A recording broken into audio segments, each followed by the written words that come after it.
Hey, greetings everybody. All I had to do was wave my hand and this live just came on. Yeah. So, where do I begin? I'm going to respond, or my response will be about Queen Ifrika's announcement about some alleged situations that she endured.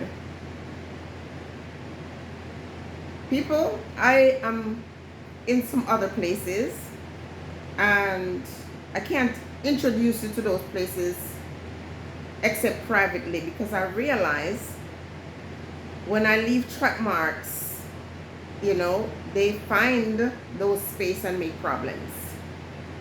So, if I am going to give you an invitation, I have to do it privately. But thank you so much for coming back to Genuine Unedited. And if you've been doing it for years, big up yourself. I'm so blessed to have you in my corner. And as I make roads into other avenues, I continue to share the message of hope and love and truth and so on and so forth. And I can only get bigger and better, not to amass the crowd for my own personal gains, but for teaching and preaching and delivering the messages, and also learning. Okay, that is the most important. We learn from each other. Now, Queen Ifrika came out and opened her mouth to say some things about her own father. And I'm saying, some of you might be saying to yourself, what is this now? Some of you are not sure what to think about it, but I'm going to tell you what some of you are thinking and shared my own views as well. So one of the questions that is asked since she came out and spoke about what she endured with this legend. Now keep in mind, this is not any ordinary person. This is a legend of ska. This is a music icon, belongs to the music fraternity. How dare Queen Ifrika come out and tell the world that he did these things to her? Now, people are saying that she was a big person when she met her dad. So that must mean she wanted it. Maybe he was drunk and she took advantage of the man. And then she had the audacity to come out and be telling the world that she's so hurt and wounded because of what he did to her. I'm not sure when. Now she has a song called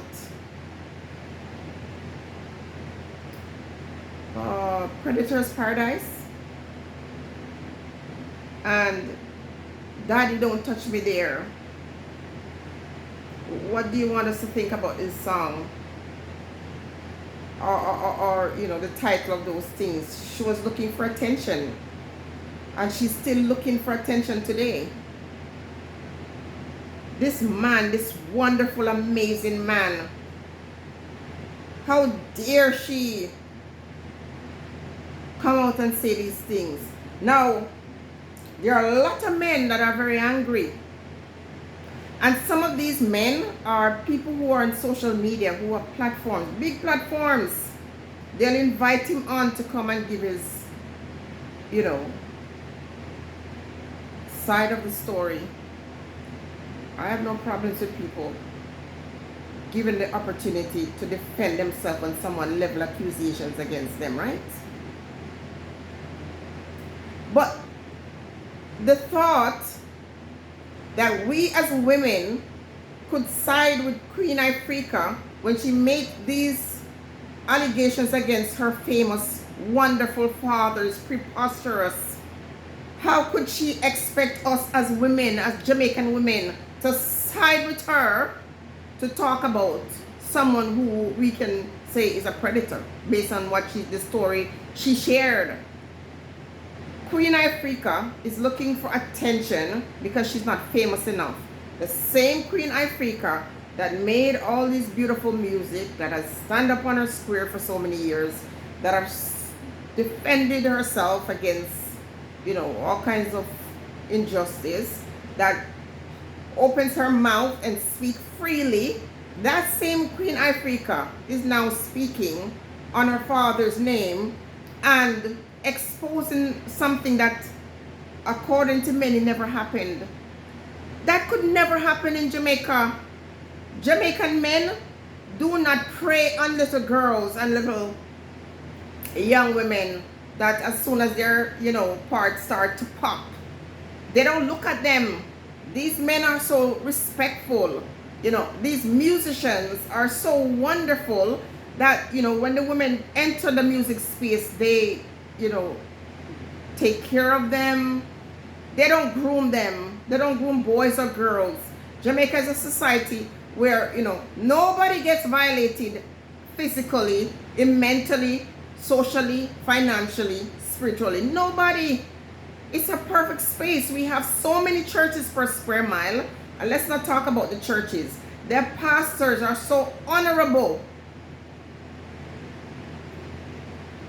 And so for her to come out here and say that this thing happened to her and become the face, a real face of this thing that does not happen in Jamaica, that never could happen to her. It could never happen to her because her father is this amazing person who has all these accolades and all these respect. A respectful man like that could never do that. What are you talking about?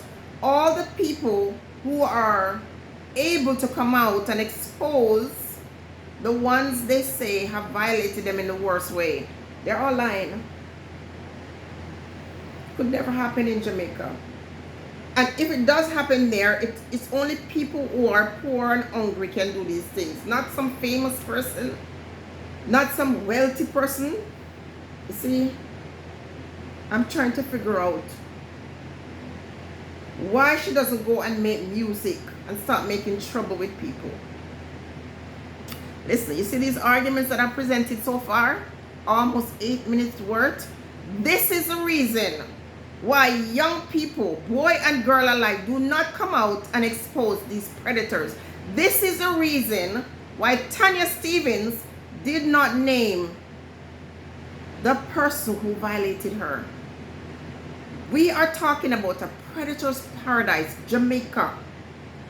Black people in the center of the ocean.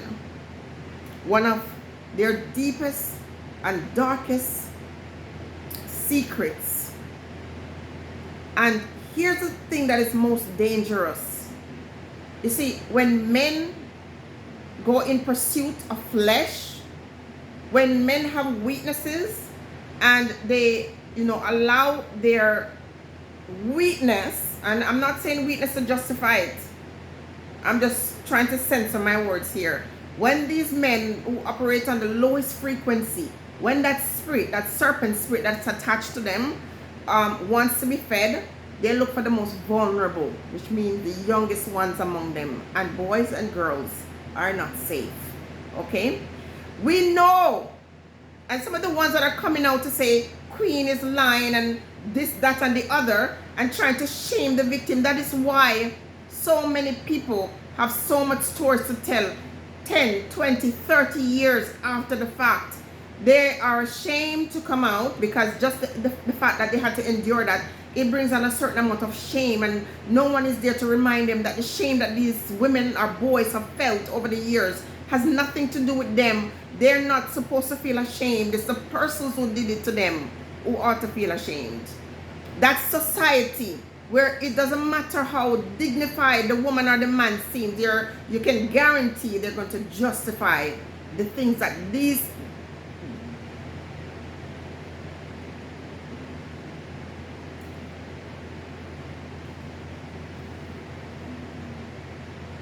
Our boys and our girls are grieving silently.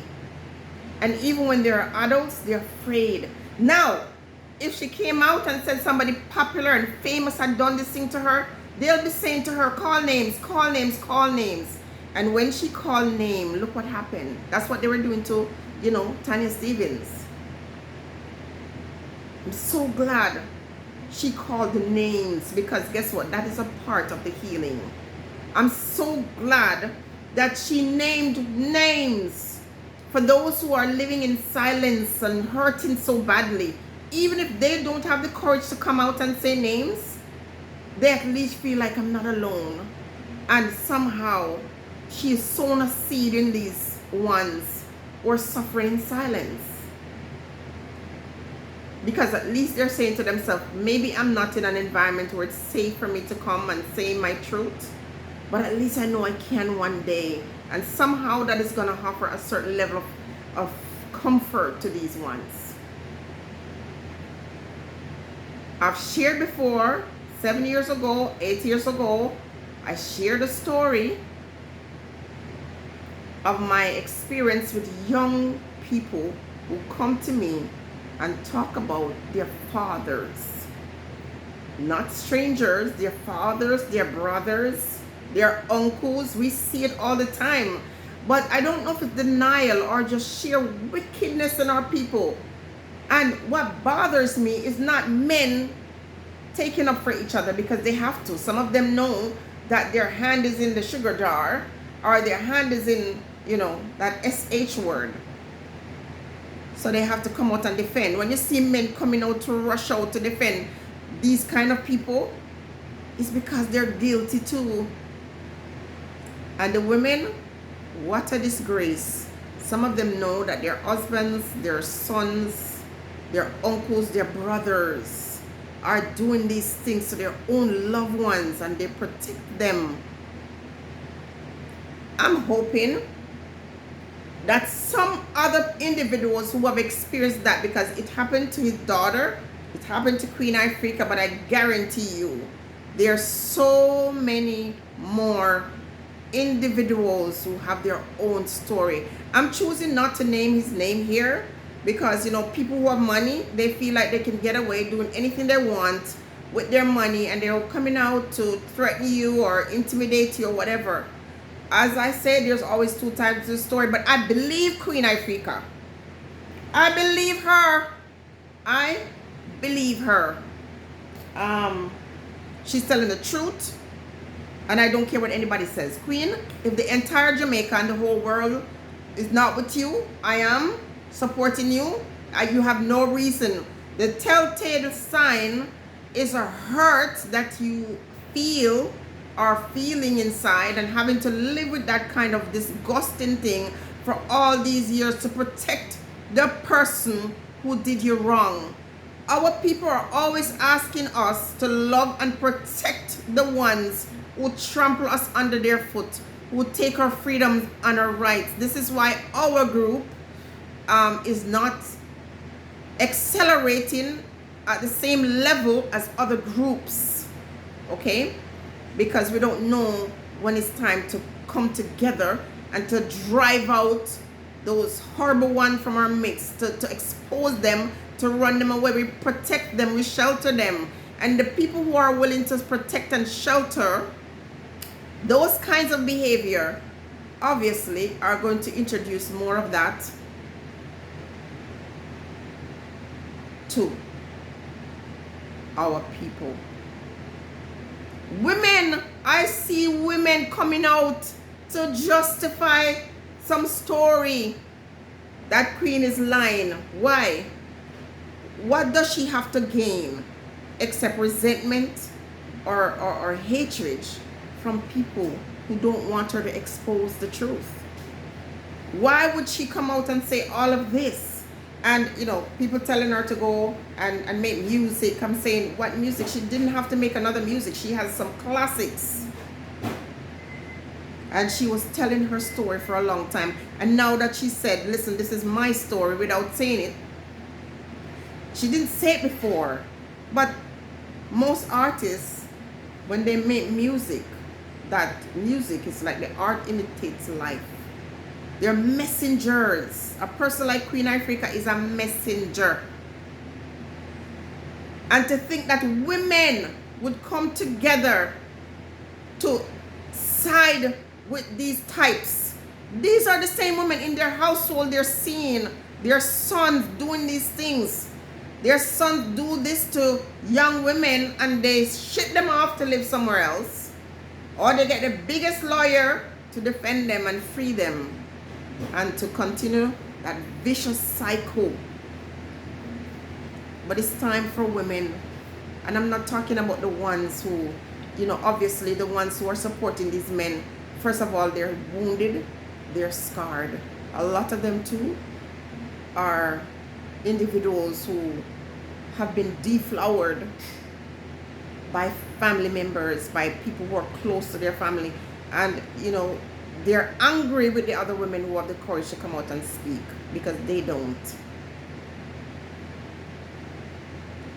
They're so hurt because of their own past that they resent the person who has the courage to come out and share their own story. That's all there is to it.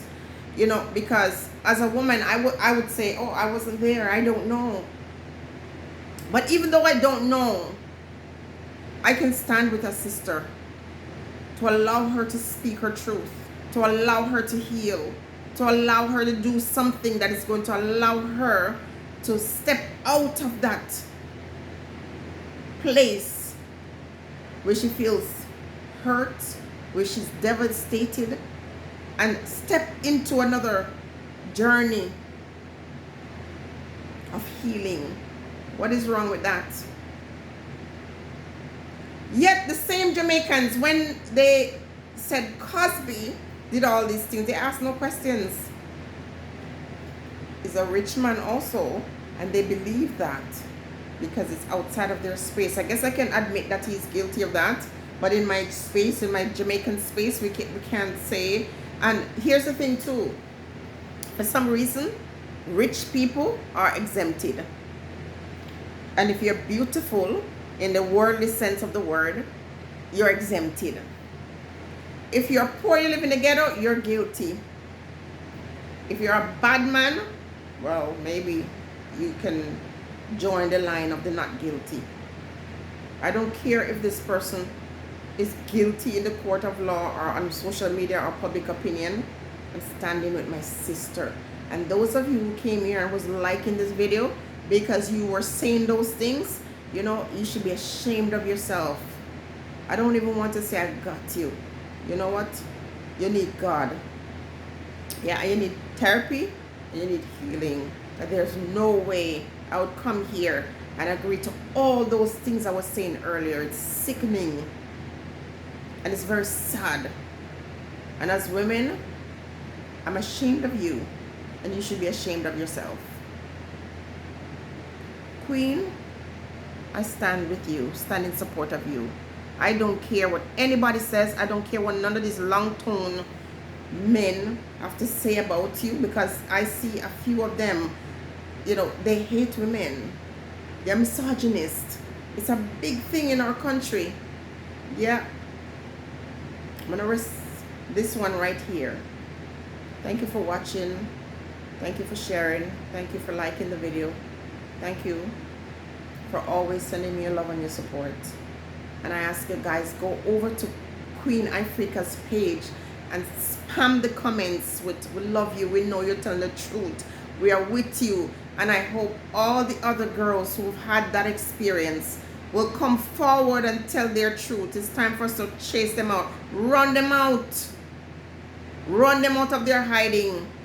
It's a predator's paradise, and it's time for women. We